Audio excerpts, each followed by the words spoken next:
Bismillah wassalatu wassalamu ala Rasulillah khatmun nabiyyin wa rahmatul alamin. Economic woes of Pakistan, what are the causes and what are the remedies? Very important subject for Pakistan and also internationally, because most of the country in the world, they are passing through economic crisis nowadays. What is the recipe for that? What is the good recipe, particularly country like Pakistan?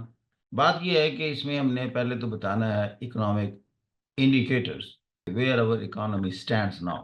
Indicators में हम देखेंगे कि हमारा unemployment का rate क्या है, inflation का rate क्या है, हमारे फॉरेन रिजर्व्स कितने हैं, हमारा जो इंटरनेशनल ट्रेड है वो फेवरेबल है, बैलेंस ऑफ पेमेंट हमारा पॉजिटिव है या नेगेटिव है।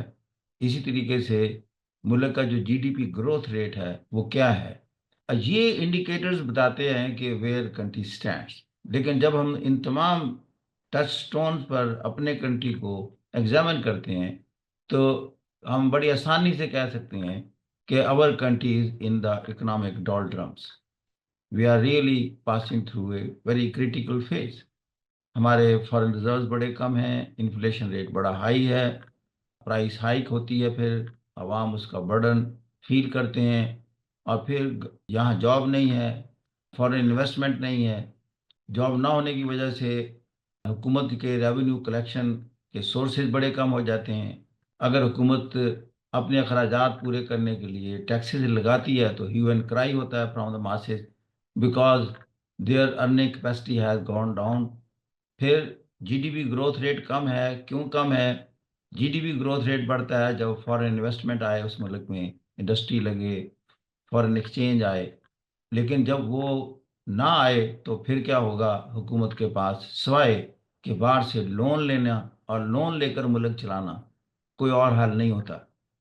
फिर अगला मसला ये हो जाता है, लोन तो ले लिया, आपने अपने करंट एक्सपेंडिचर पूरे किए, कुछ डेवलपमेंट में डाला, लेकिन सब्सिक्वेंटली हाउ टू पे दैट?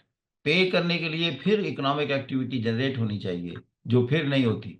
तो वी अगेन टेक लोन। होता क्या, वक्त के साथ साथ उस मुल्क में लोन बढ़ता जाता है और एक बहुत बड़े बोझ के नीचे दब जाती है सारी कौम।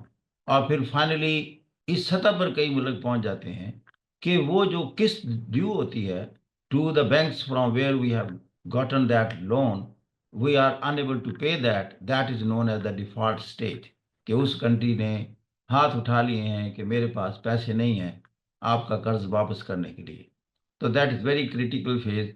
फिर दुनिया उसके साथ कोई इकोनॉमिक डील नहीं करती, कोई ट्रेड नहीं करती accept through hard cash payment. अब देखना ये है कि ये चीज़ें, ये सूरत हाल पैदा कैसे होती। ये सूरत हाल पैदा होती है, एक दो मैं मोटी मोटी चीज़ें आपको बताता हूँ कि उस मुल्क में conducive environment for the foreign direct investment नहीं होता, क्योंकि हुकूमत के जितने बिजनेसेस होते हैं वो सारे लॉस में जा रहे होते हैं। वो बिल्कुल ऐसे जैसे पाकिस्तान में हमारी स्टील मिल लॉस में, हमारी पीए लॉस में, हमारी वापडा लॉस में, हमारी रेलवे लॉस में, there are so many others. तो उसको मेकअप कौन करता है? Again masses.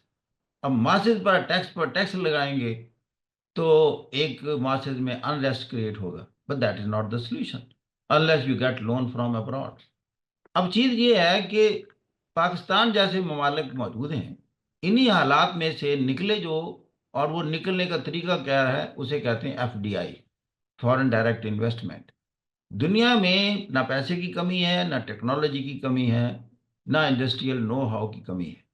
Unlimited number of investors in the world, always looking for a country where to invest this money। उनकी एक prerequisites होती हैं। Any country who fulfill those prerequisites, they invest there। उनको नेशनैलिटी का मसला नहीं होता, किस नेशन के पास जाना है किसके नहीं। उन्होंने अपनी इकोनॉमिक और कमर्शियल जो रिक्वायरमेंट्स हैं वो देखनी होती। तो हम जनरली कहते हैं there are 5-6 pre for investment और टू अट्रैक्ट दैट इन्वेस्टमेंट। पहली बात, the country must be politically stable. There should not be frequent changes in the governments, and the governments keep on changing the rules and regulation governing foreign trade and investment. There must be continuity and consistency in the rules and regulations concerning the foreign investment। and there should be ease of doing business. Red tapeism ना हो, corruption ना involve हो वहाँ, उनको आसानियां हो जब बाहर से लोग मुल्क में इन्वेस्ट करने आए. फिर रूल ऑफ लॉ हो, मुल्क प्रिडिक्टेबल हो. Investors should be in a position to make the profit and take the profit wherever they like. फिर बेसिक नेसेसिटीज और इनपुट जो होती हैं इंडस्ट्रियल सेटअप की, कि एनर्जी वाफर मिकदार में मौजूद हो और सस्ती हो. फिर social infrastructure and physical infrastructure सही हो. सोशल इंफ्रास्ट्रक्चर कहते हैं कि human beings, highly skilled labour मौजूद हो, मिडिल लेवल स्किल्ड भी मौजूद हो, लो लेवल स्किल्ड लेबर भी मौजूद हो, क्योंकि इंडस्ट्री में हर तरह का बंदा चाहिए होता है.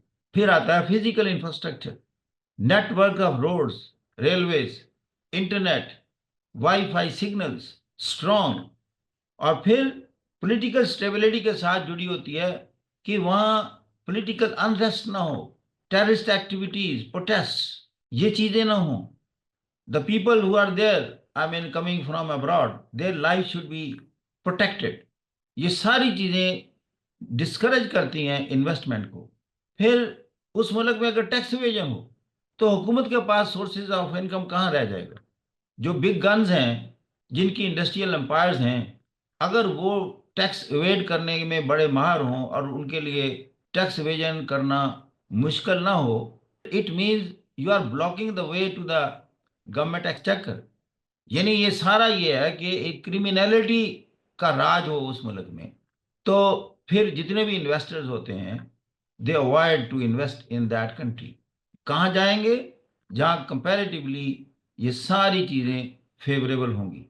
चाइना ने तरक्की की जब डेंग जाओपिंग ने एफडीआई के लिए एक साजगार माहौल पैदा किया.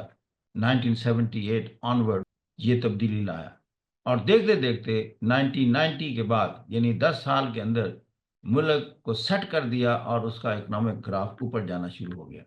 और 2010 में चाइना दुनिया की दूसरी बड़ी इकोनॉमी, 5वें 6ठे नंबर से दूसरे पर चला जाता है. India is progressing.